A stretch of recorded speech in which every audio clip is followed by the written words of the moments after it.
అవినాష్ గారి గురించి మీ అభిప్రాయం ఏంటి?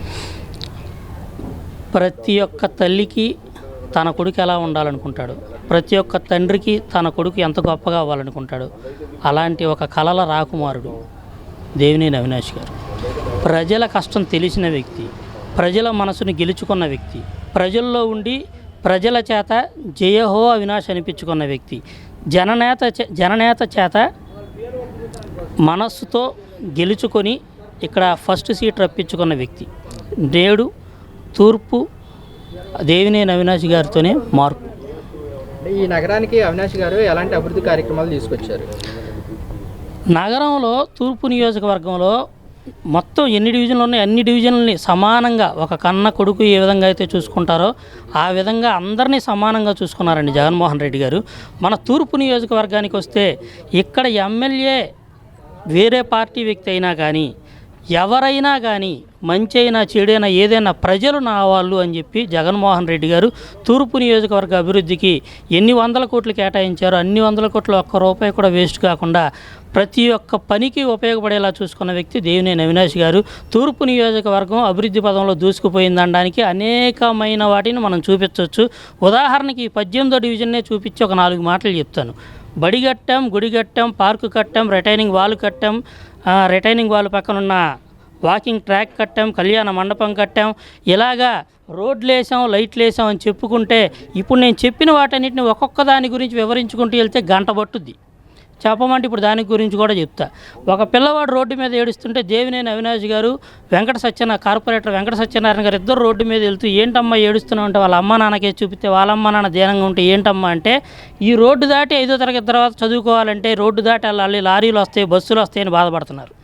ఆ బాధను తెలుసుకుని వెంటనే ఏంటి దీనికి పరిష్కారం అని ఆలోచించి 5వ తరగతి దాకా ఉన్న బడిని 8వ తరగతి దాకా మార్చి స్కూల్ స్ట్రెంత్కి భవనం సరిపోదని చెప్పి నాడు నేడు భాగంగా స్కూల్ డెవలప్మెంట్ని బిల్డింగ్గా మార్చి ఇప్పుడు అది మొత్తం ఎంత బాగుందో చూస్తే పిల్లల తల్లిదండ్రులు మొహంలో కనబడే చిరునవ్వు, సంతోషం ఉంది చూసారా. అక్కడ దేవినేని అవినాష్ గారి గెలుపు కనబడుతుంది, వెంకట సత్యనారాయణ గారి కృషి కనబడుతుంది. కార్పొరేటర్గా గెలవకముందే ఇంటింటికి ఒక పంపు వేయించారు. ఎందుకని ఒక పంపు దగ్గర 10 మంది కొట్టుకోవడం ఏంటి అని చెప్పి ప్రతి ఇంటికి ఒక పంపు వేయించిన వ్యక్తి కార్పొరేటర్ వెంకట సత్యనారాయణ గారు. ఆయనకి అర్జునుడు శ్రీకృష్ణుడు తోడైతే ఎలా యుద్ధం జరుగుద్దో అలా అభివృద్ధి జరిగింది ఈ డివిజన్లో అని చెప్పుకోవడానికి నిలువెత్తు నిదర్శనం ఇప్పటిదాకా నేను చెప్పిన.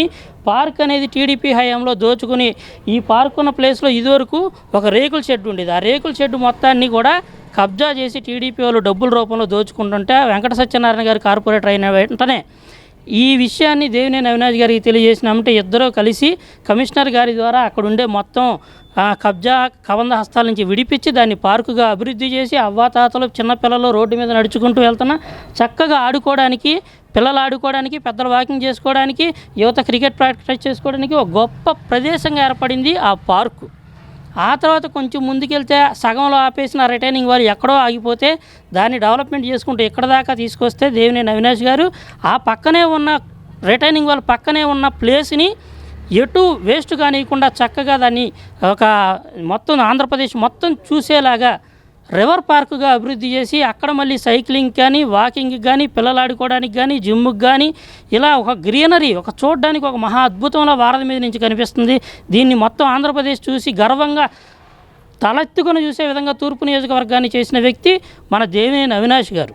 ఆ తర్వాత దానికి కారణమైన మన జగన్మోహన్ రెడ్డి గారు. వీళ్ళ త్రయంలో ఆంధ్రప్రదేశ్ అనేది అభివృద్ధి ప్రదంలో దూసుకుపోతుందని చెప్పడానికి ఈ చిన్న ఉదాహరణలు ఇలాంటి ఒక డివిజన్లో జరిగిందే చెప్పాను నేను. 21 డివిజన్లో చెప్పాలంటే ఒక రోజు పట్టుద్ది.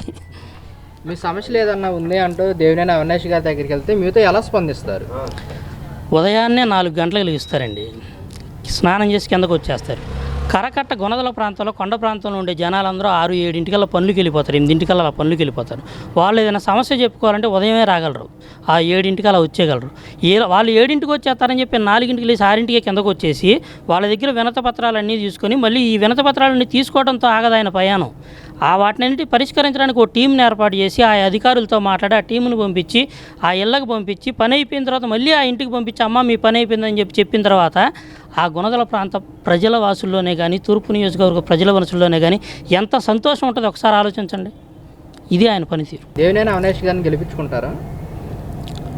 175 స్థానాల్లో మొదట గెలిచే స్థానమే దేవినేని అవినాష్ గారి తూర్పు నియోజకవర్గం. ఎందుకని అంటారు? ఆయన చేసిన ఆయన ఎన్ని ఇప్పుడు సంక్షేమ పథకాలు ముఖ్యమంత్రి గారు ప్రవేశపెట్టారు.